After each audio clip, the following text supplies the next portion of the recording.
Hi, I'll be your guide for this tour, the history of Beetlejuice the music. Cool. Beetlejuice, Beetlejuice, Beetlejuice.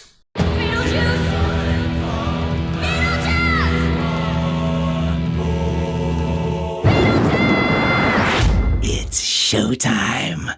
Bienvenue dans cette vidéo dédiée au bio-exorciste le plus populaire de l'au-delà, Beetlejuice. Et aujourd'hui plus particulièrement de la comédie musicale de Broadway, Beetlejuice the Musical, the Musical, the Musical. Beetlejuice the Musical est donc une comédie musicale, bien vue, avec une mise en scène de Alex Timbers, un livret de Scott Brown et Anthony King, ainsi que des musiques écrites et composées par Eddie Perfect. Il s'agit d'une production Warner Bros. Qui se voulait être la concurrence directe des comédies musicales produites par Disney, telles que Beauty and the Beast ou The Lion King, qui étaient déjà très populaires dans les années 2000. Donc Warner s'est dit, mais pourquoi pas nous ? Et pour notre plus grand plaisir, car c'est 15 ans après la création de cette filiale que Beetlejuice the Musical est né. Mais le spectacle a connu des débuts un peu difficiles.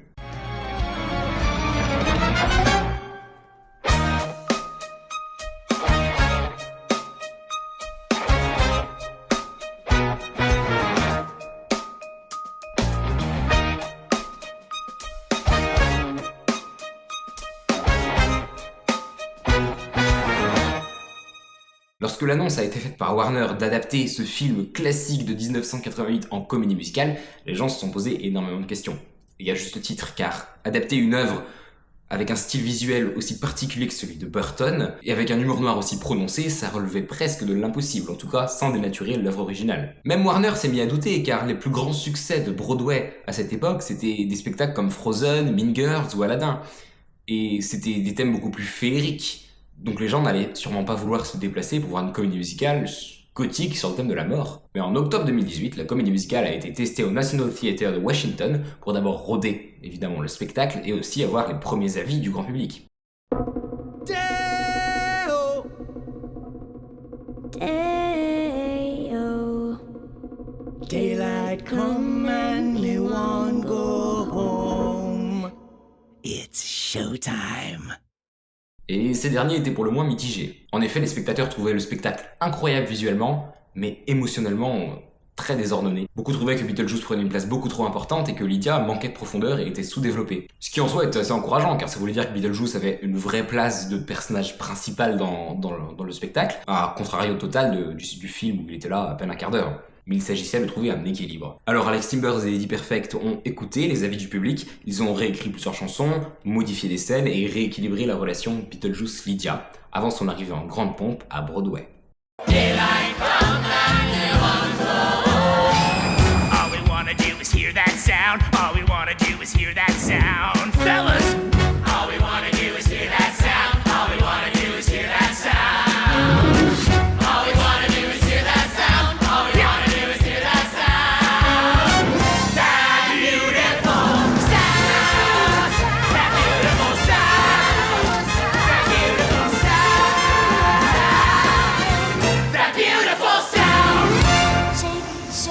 Shake, Sonora.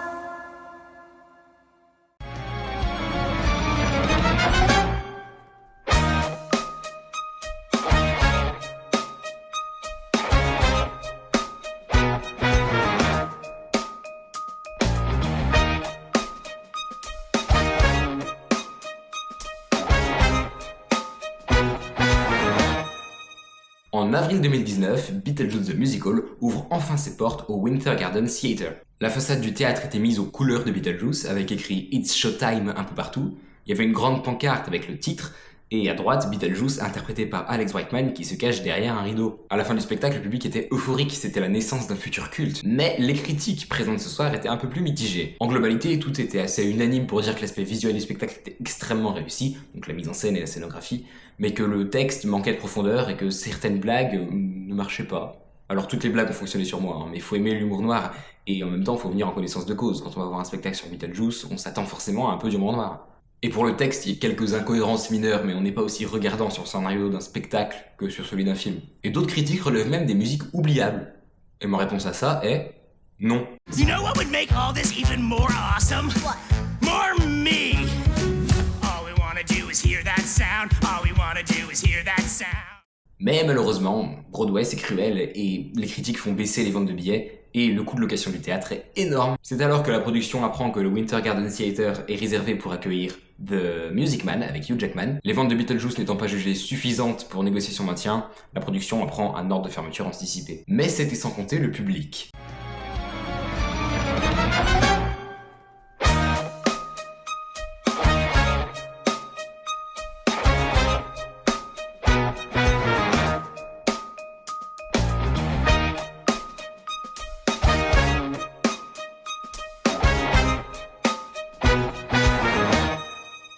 Les fans se révoltent, ils créent le hashtag Save Beetlejuice sur les réseaux, ils remplissent la salle tous les soirs pour protester, ils signent des pétitions.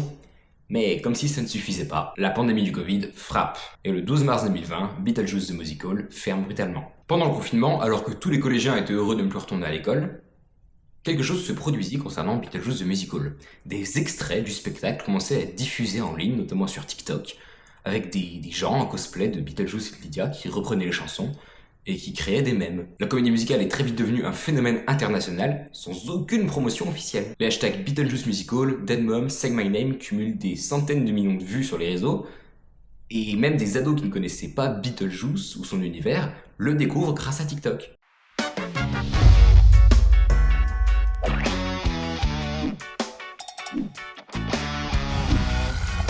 Beetlejuice, Beetlejuice.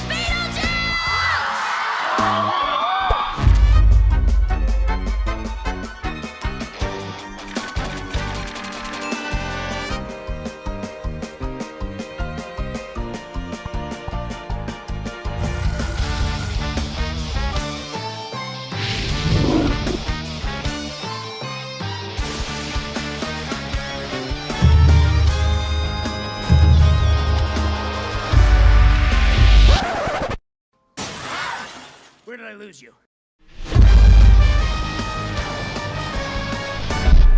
Face à cet engouement sur les réseaux sociaux, après le confinement, Warner décide de ramener la comédie musicale à Broadway. Un geste quasi inédit dans l'histoire du théâtre américain. Et c'est en avril 2022 que Beetlejuice The Musical rouvre ses portes au Marquis Theatre. Cette résurrection est directement attribuée à la viralité en ligne et à la fanbase. La campagne Beetlejuice is Back s'appuie directement sur les créateurs les plus influents et les ventes repartent immédiatement. Surtout que... It's showtime! il ne pouvait pas ne pas reprendre son rôle. Ah oui.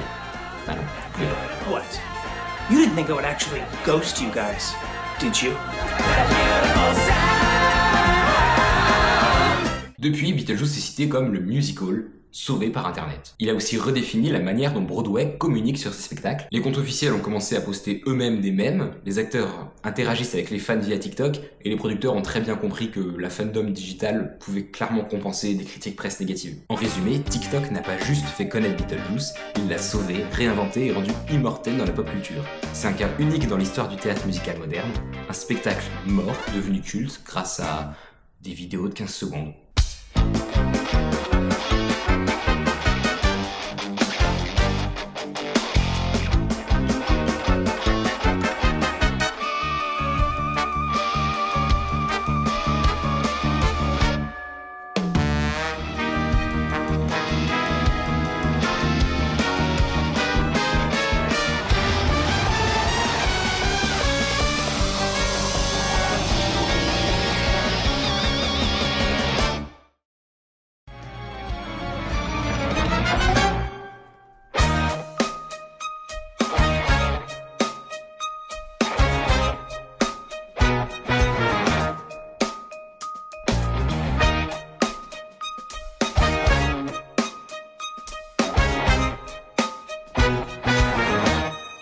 Après son grand retour en avril 2022, le spectacle fonctionne toujours très bien, porté par l'incroyable Alex Brightman, la fanbase TikTok toujours hyper active, et une nouvelle génération de spectateurs venant voir la fameuse comédie devenue virale grâce à Internet. Mais Broadway reste un marché impitoyable, et le loyer du théâtre restant très cher, ainsi que la hype post-Covid s'étant un peu estompée, le 8 janvier 2023, Beetlejuice joue sa dernière représentation à Broadway. Cette dernière représentation, c'était un événement gigantesque, il y avait des centaines de fans qui campaient dehors devant le théâtre, tous en cosplay de Beetlejuice ou de Lydia.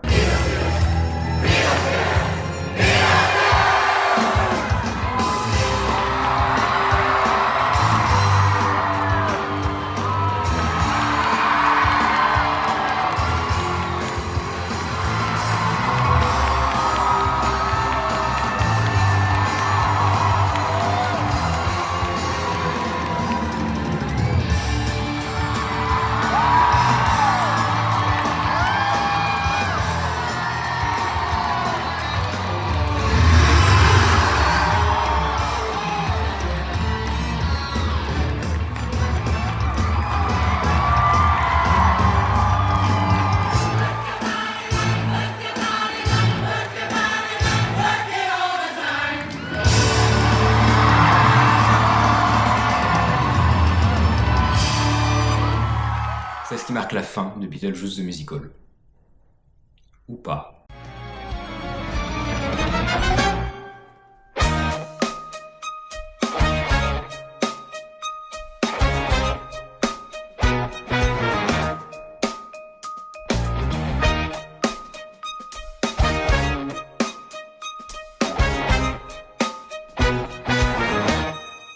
En parallèle de tout ça, une tournée américaine a été lancée en septembre 2022, et là c'est un succès total, hein. La salle se remplit tous les soirs, ça devient un événement culturel, presque comme un concert finalement. C'est la preuve que Beetlejuice a dépassé le statut de phénomène internet, c'est vraiment devenu une licence vivante. Et cette tournée fait même actuellement une étape à Broadway.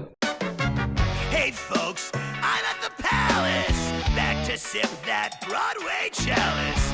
Been on tour through hell and Dallas. Let's start, you know, the whole being back thing. Et après le succès aux États-Unis, Warner a voulu exporter le projet dans d'autres pays, notamment en Corée du Sud où c'est un succès total, au Brésil, en Australie dernièrement où c'est Eddie Perfect, le compositeur des musiques, qui interprète lui-même le rôle de Beetlejuice. Ils ont aussi développé une version dégradée, courte, condensée du spectacle sur des paquebots dans le nord de l'Europe. Et évidemment, le plus important, un transfert à Londres était sous énorme rumeur depuis quelques mois, et justement, les fans trouvaient ça très bizarre que la comédie musicale ait été exportée un peu partout dans le monde sauf à Londres, alors que Londres, c'est quand même la deuxième plus grande concentration de comédie musicale après Broadway, donc s'il y a un endroit où elle doit être après Broadway, c'est bien Londres. Et c'est maintenant chose faite, ouverture en mai 2026 et ouverture des ventes de billets le 31 octobre. J'ai hâte. Au final, Beetlejuice the Musical, c'est l'histoire d'un échec transformé en triomphe, un spectacle critiqué, presque effacé, que les fans ont littéralement ramené d'entre les morts.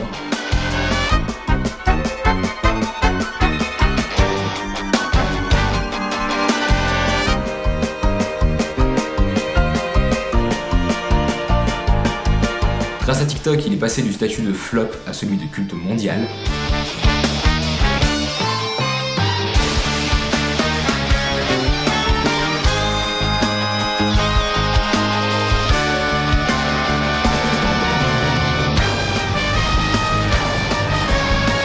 Et aujourd'hui, il continue à voyager à travers le monde, inspirant une nouvelle génération de spectateurs.